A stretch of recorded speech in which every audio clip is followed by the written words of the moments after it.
আবারও গিভওয়ে ৬০,০০০ টাকার নিচে এই ধরনের ওলেড প্যানেল, ইটস ইনসেইন ভাই, কিভাবে সম্ভব? প্রশ্ন হচ্ছে গিগাবাইটের প্যানেল কি আবারও নষ্ট হয়ে যাবে? ওলেড মনিটর হলে দৌড় কতটুকু? গিগাবাইট হ্যাজ ডান ইট। টেক্সটটা মনে হয় আরেকটু ভালো হতে পারতো। This video is very special, কারণ আমার এই ভিডিওটা করতে যে মাথা নষ্ট হয়ে গেছে অ্যান্ড একটা গিভওয়েও আছে, সেটা আমি খুব সিম্পল বলতেছি।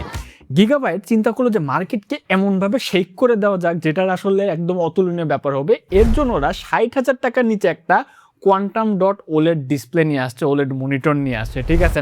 I was like how come this is possible, ঠিক আছে। ফুল ফ্লেজড অফিসিয়াল একটা ৩ বছরের ওয়ারেন্টি সহ মনিটর, বাট 26.5 ইঞ্চি এই 2K মনিটরটা একটা ওলেড মনিটর হওয়া সত্ত্বেও এইটার কি খামতি আছে। মডেলটা হচ্ছে গিগাবাইট গো 27Q24 নামটা মোটামুটি সুন্দরই আছে, বাট এই মনিটরটা আমরা আজকে খুঁতখুঁতায় দেখবো যে কি অবস্থা। সাথে কিন্তু একটা গিভওয়েও আছে, আমি যেমনটা বলছি।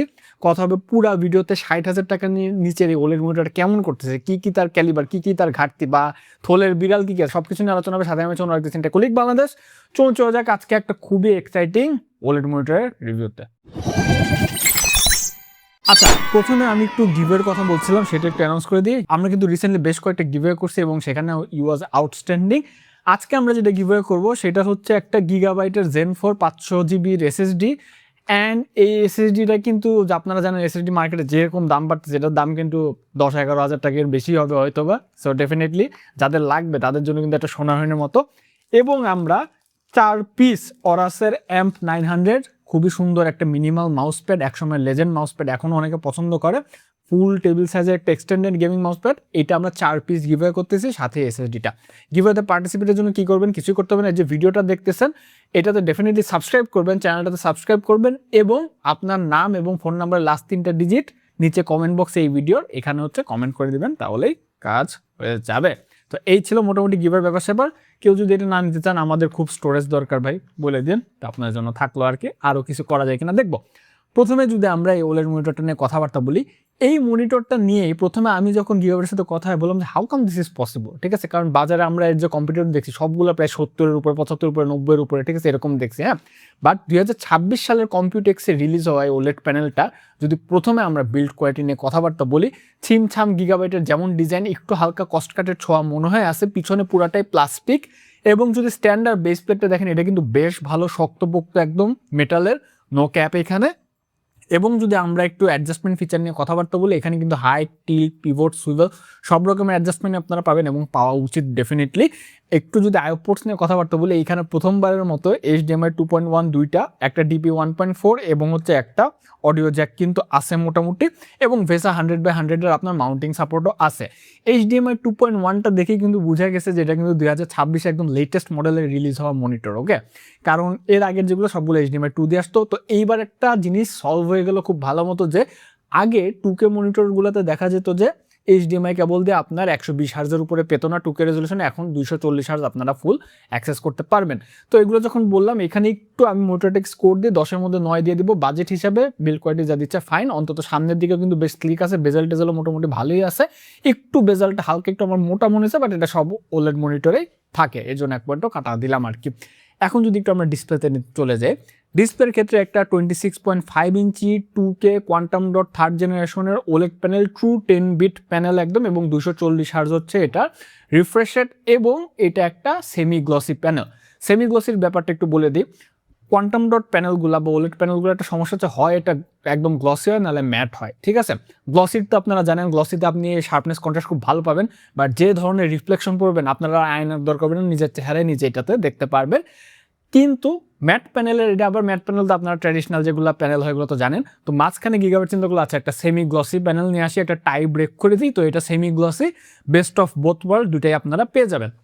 এখন যদি আমরা কোয়ান্টাম ডট 3rd জেনারেশন এই প্যানেলটা একটু ক্যালিবার নিয়ে কথাবার্তা বলি, যখন এই স্পাইডার এক্স প্রো হিসাব নিকাশে গেলাম, 100% sRGB, 94% Adobe RGB এবং 98% DCI P3 gamut coverage, mammoth coverage, ঠিক আছে, হিউজ। এরকমই একটা 3rd generation quantum dot Samsung এর প্যানেল হওয়া উচিত এবং এইটাই দিচ্ছে।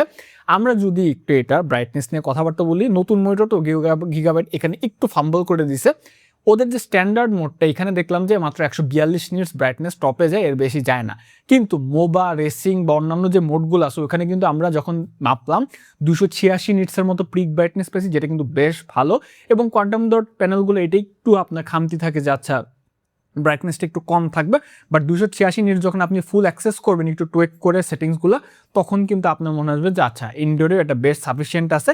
এবং the contrast definitely infinity contrast, no cap, এখানে ব্ল্যাক পয়েন্ট একদম 0 0। আপনি ওলেডের যে একদম ট্রু মজা, একদম ওলেডের যে ট্রু ব্ল্যাক পিক্সেলগুলো তো পিক্সেল লেভেল একদম অফ হয়ে যায়, সেইখানে আপনারা দেখতে পারবেন এত সুন্দর লাগে। এবং যেহেতু আমরা কোয়ান্টাম ডটের কথা বললাম, কোয়ান্টাম ডটের কিন্তু ট্র্যাডিশনাল আপনারা লেয়ারটাও দেখতে পারতেছেন, উপরে নিচে হচ্ছে আপনার সবুজ এবং ডান বামে হচ্ছে লাল আর নীলের যে হচ্ছে পিক্সেলগুলো, এগুলো কিন্তু সাব পিক্সেল লেআউটে এভাবে দেখতে পাচ্ছেন। এগুলো দেখে আমরা আসলে খুশি হয়েছি, ঠিক আছে, স্যামসাং এর প্যানেল। তারপরে যদি একটু আমরা ডেল্টা এভারেজ নিয়ে কথাবার্তা বলি, আমরা যখন আউট অফ দ্য বক্স মনিটরটাকে অ্যাক্সেস করি 3.02 ছিল ডেল্টা এভারেজ, যেটা কিন্তু বেশ বেশি এবং ওটা থাকবে। বাট যেই এটাকে আমরা একটু ক্যালিব্রেট করে টিউন করে নিলাম 0.44 নেমে আসছে, very good number, no cap. এবং হচ্ছে এই মনিটরের আর ভালো দিক যদি বলি, ভালো দিক বলে শেষাবে না। আপনি কন্টেন্ট দেখেন, আপনি গেম খেলেন, এনিথিং, আপনি ওলেড দেখলে ভাই shut up and take my money. এবং স্পেশালি যখন 60,000 নিচে পাচ্ছি, ঠিক আছে, ইটস অ্যাবসার্ড, ঠিক আছে। এত সুন্দর মনিটর, আপনার ভিউইং অ্যাঙ্গেলে কোনো ইস্যু হবে না, কালার ডিভিশনে কোনো ইস্যু হবে না, একদম top of the line panel দেখেই বোঝা যায়। এবং কালার গ্যামোট কভারেজটা কিন্তু বেশ ভালো মতো এটাকে জাস্টিফাই করে দিছে। এখন একটু খারাপ দিকগুলো নিয়ে যদি কথাবার্তা বলি, এই মনিটরটা একটু বাজেট প্যানেল হওয়ার কারণে এখানে খালি HDR10 সাপোর্ট আছে, HDR400 সাপোর্ট নেই, অর্থাৎ HDR ব্রাইটনেস কিছুটা কম পাবেন। কিন্তু গিগাবাইট ক্লেম করতেছে HDR400 পর্যন্ত, অর্থাৎ 400 নিটস পর্যন্ত যায়।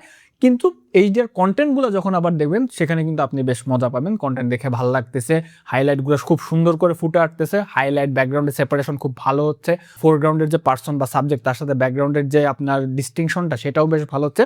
HDR কন্টেন্ট যেখানে আপনার সূর্যের রেটে আছে খুব সুন্দর করে ফুটে ওঠে, দেখতে কিন্তু খুব মজা পাবেন। বাট এটা একটা ল্যাকলাস্টার হয়ে থাকতেছে, সার্টিফিকেশনটা কিন্তু নাই। আরেকটা জিনিস হচ্ছে, কোয়ান্টাম ডট প্যানেলে সবারই টেক্সট নিয়ে একটা প্যারা থাকে, কারণ সাব পিক্সেল লেআউটের কারণে কিন্তু আপনার কোয়ান্টাম ডট থেকে নাকি IPS এর হচ্ছে আপনার ইয়েটা বেশি, শার্পনেসটা বেশি হয়, ট্রু। বাট এগুলো কোয়ান্টাম ডটের ফার্স্ট জেনারেশনের সমস্যা ছিল। এখনকারগুলো এইটা যেমন, এইটা আমি বলবো টেক্সট ওয়াজ মোটামুটি অ্যাভারেজ ভালো ছিল না, ফুল ব্রাইটনেসে টেক্সট শার্পনেস বেশ ভালোই থাকে, টেক্সট বেশ ভালোই পপ আপ করে, কোনো রকম কোনো প্যারা নেই।